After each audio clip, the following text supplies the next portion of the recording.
I've been bathing in this, and I've got, when I'm actually wet with it, I get a sort of rash on my right oxter at the front, and I'm wondering if it's because of lactic acid, which is my latest prejudice.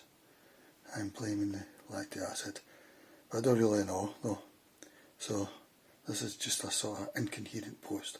Yeah, when I'm washing I get a rash around about my right oxter, funnily enough, and across my belly, just a bit, like a stripe. So I don't know, maybe it's reacting with clothing, you know, the washing powder I'm using or something like that. I don't know, it's strange. But I've told you before that about 12 years ago I had a Sanex one, not this one, I don't know what one it was, and I was feeling iller and iller. I didn't realise it was the body wash, and then I noticed that the cotton balls of my washcloth were coming off. So the actual body wash was taking the cotton balls off my body wash thing. So I don't know what that is. I'm blaming acid, but I don't really know. I mean, maybe it could be alkaline, I don't know. There was something in there. Anyway, so I'm having a bit of a reaction to this. This is at zero. Zero sulfates, zero colorants, zero soap. What is soap? And so, I mean, sorry, I told you recently I've switched back to soap anyway, which is alkaline. All these things seem to be acid, all these new type of body washes. And I think that might be because the skin microbiome is around about 5.5. So the skin microbiome is 5.5, which is, well, quite acidic. And I've been using this one recently, and this has lactic acid in it as well. And I don't think I've been reacting to it. This one's expert. So that might blow my lactic acid idea out of the water. I might compare them and see if I notice anything. That's got inulin in it as well, which is a prebiotic.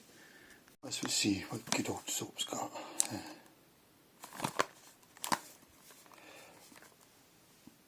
Sodium. Soaps are usually alkaline. Lauric acid.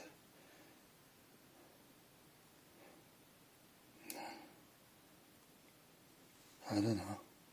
That's tough. Then I've got this one. What's that called again? Deeply nourishing.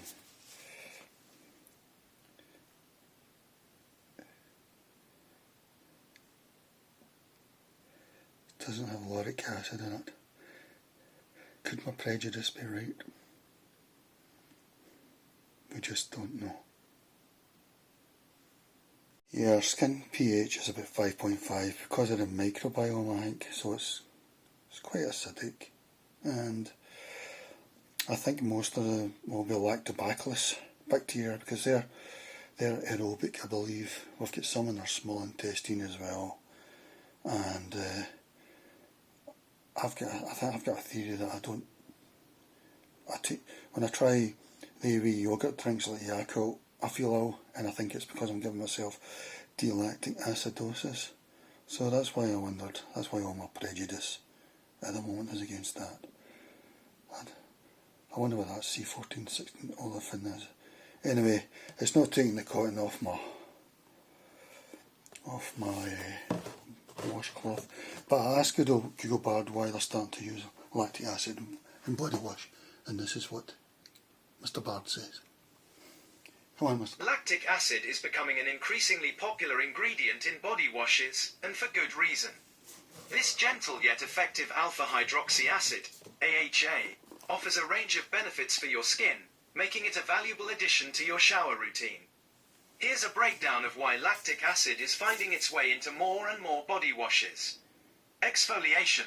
Lactic acid works by gently dissolving the bonds that hold dead skin cells together, allowing them to be sloughed away, revealing the brighter, smoother skin beneath. This natural exfoliation process can help to improve skin texture and tone, reduce the appearance of fine lines and wrinkles, minimize the look of blemishes and acne scars, brighten dull skin and even out uneven pigmentation. Hydration. While some exfoliants can strip the skin of its natural oils, lactic acid actually has hydrating properties. It helps the skin retain moisture by attracting and binding water, leaving it feeling soft and supple. This is especially beneficial for dry or mature skin. Antibacterial properties. Lactic acid also has mild antibacterial properties, which can help to combat body odor and keep your skin feeling fresh. This can be particularly helpful for people who are prone to sweating or breakouts. Gentle on sensitive skin. Unlike some other AHAs, lactic acid is a relatively gentle exfoliant. This makes it suitable for most skin types, even those with sensitive skin. However, it's always a good idea to do a patch test before using any new product on your face or body. Alright, that's enough. Alright, I've just asked Google Bard, what is human skin pH? The pH of human skin is slightly acidic, typically falling within the range of 4.7 to 5.75. This acidity is primarily due to the acid mantle, a protective layer on the skin's surface composed of sebum, oil, and sweat.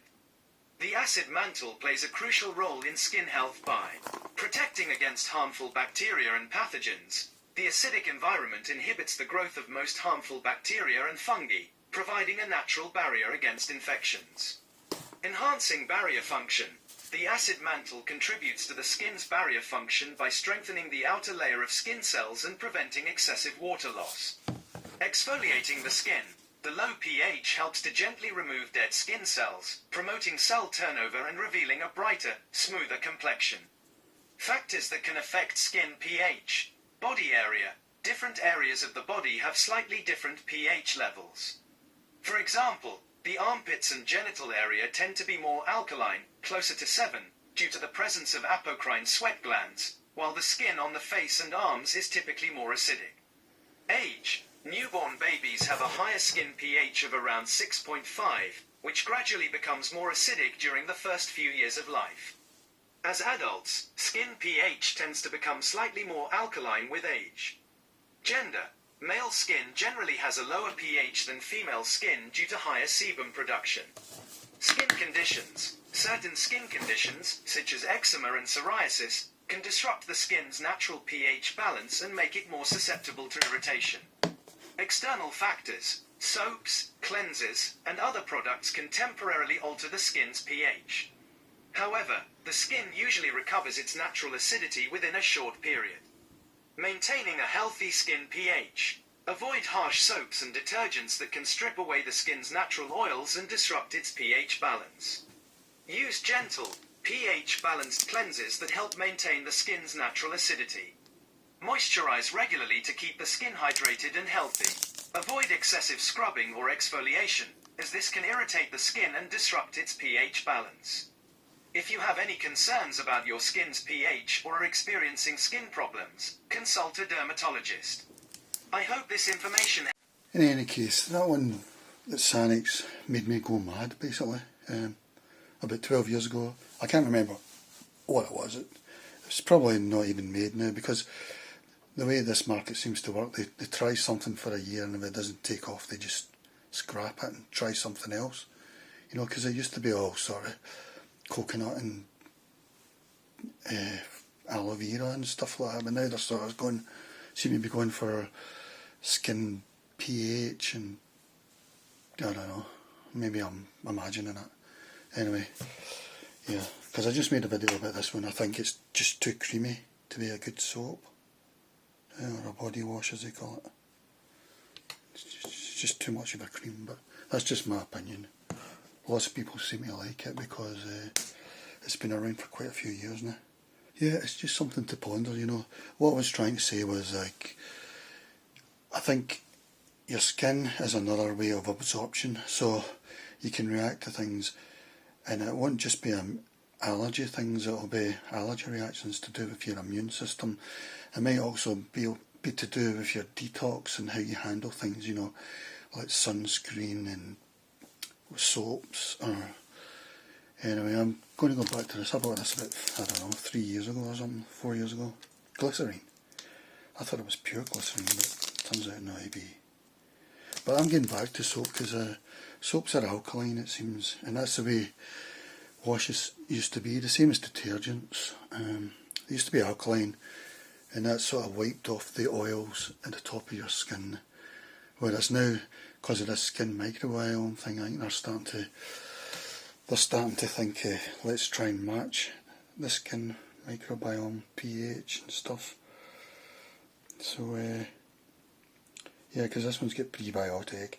I was alright with this one though, so that sort of just counteracts my prejudice against lactic acid. But we'll see. Because I hear of people that can hardly take any soap normally, you know. They react to all of them, or I don't know why that is, you know. And that's even harsher. Maybe that's an immune reaction, you know. Alright, I'll keep going. Seeing as due to public demand. I'm going to try this one next from Bard. Sodium C1416 olefin sulfonate. Sodium C14C16 olefin sulfonate, also known as SCS or sodium A olefin sulfonate, is a common ingredient in many household and personal care products. It's an anionic surfactant, meaning it has a negatively charged head that attracts water and a tail that attracts oil and dirt. This dual nature makes it a powerful cleaning agent. Here's some information about sodium C14C16 sulfonate. Uses. Cleaning products. Sodium C14C16 sulfonate is found in dish soaps, laundry detergents, household cleaners, and industrial cleaning products. Its foaming and cleansing properties make it effective at removing dirt, grease, and grime. Personal care products, shampoos, conditioners, body washes, and facial cleansers often contain sodium C14C16 sulfonate. It contributes to the product's lather and cleansing ability.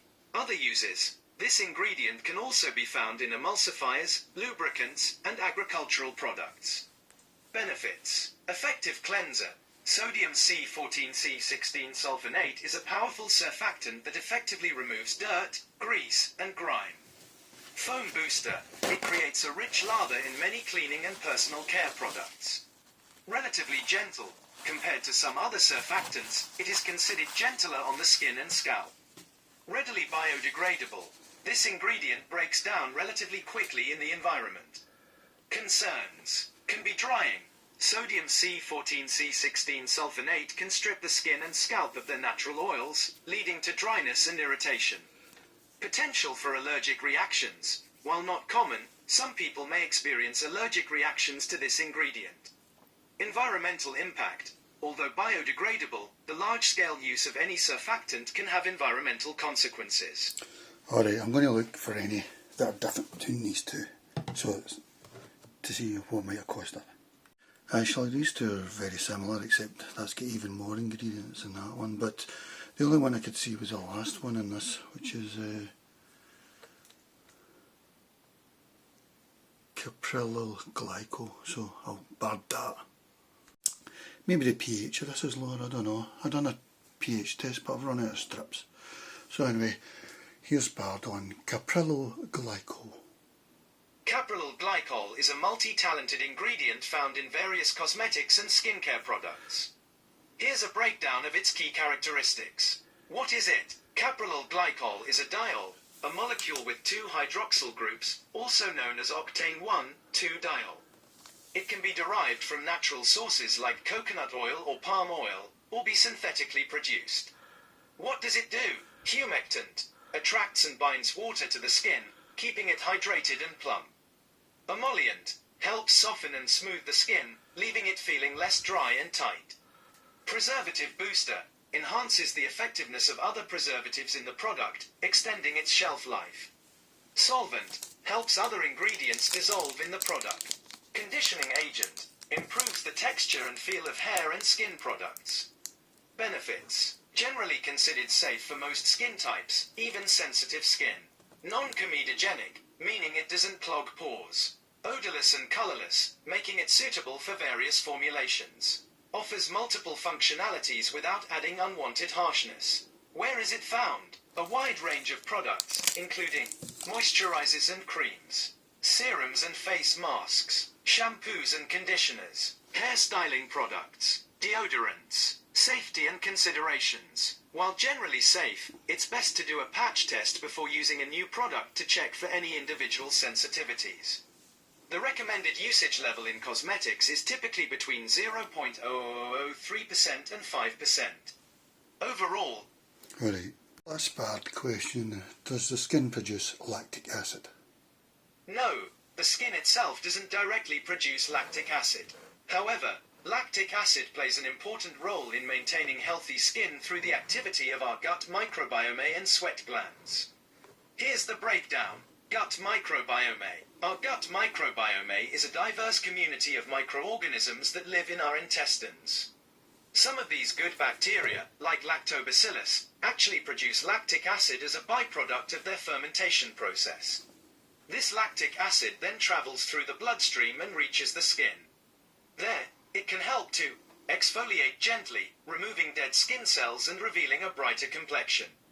Promote the growth of other beneficial bacteria on the skin surface. Support the skin's natural barrier function. Sweat glands. While sweat itself is mostly water and electrolytes, it also contains small amounts of lactic acid. This lactic acid is produced by the breakdown of glycogen, a form of stored energy, in the sweat glands. The lactic acid in sweat can help to slightly decrease the skin's pH, making it less hospitable for harmful bacteria. Contribute to the natural scent of sweat. Overall, while the skin itself doesn't directly produce lactic acid, it benefits from this helpful molecule in various ways thanks to our gut microbiome and sweat glands. Here are some additional interesting facts about lactic acid. It's also found in many fermented foods like yogurt, sauerkraut, and kimchi. It's used in some skincare products as a gentle exfoliant and hydrating agent.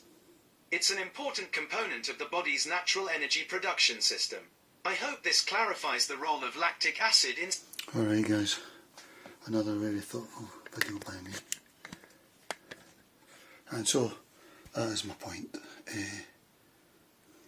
I don't know, I'm suspicious of lactic acid. So, what I'm saying is, you absorb these things, so if you're reacting to them, like for me, that one that I took 12 years ago, I washed with, I felt mentally ill. It really affected my brain. And I think it was making me acidic, but I don't know. So my prejudice is with lactic acid, but I've no idea. It's another thoughtful post. I should say that Sanex soap that took the cotton off my washcloth and made me feel mentally ill. It was over time. It wasn't just one bath. It was, you know, washing over time. It sort of built up, you know, whatever it was in my bloodstream or whatever. Oh, that's my theory, alright, okay. It wasn't just you go in a bath and you feel totally ill. It wasn't that sort of thing. I had a similar problem with the Epsom salt baths, which I had a fad for a while, which you can get out of Home Bargains. What did they call it? It's some sort of sulphate. Yeah, I didn't cope with that well either, and that was a build-up thing as well, and that made me mentally ill as well. I forgot to mention also that as soon as I dried myself, the rash went away. So it was a wet rash that went away as soon as I dried myself. So a lot of people wouldn't even call it a rash. But that one that I felt mentally ill with about 12 years ago, I don't think I had any skin reaction to it at all. So it just goes to show you that it can be bad for you even if you're not having a skin reaction to it, you know. I think it's to do with the absorption thing, detox, that sort of thing. So it's not just skin irritations you have to look out for.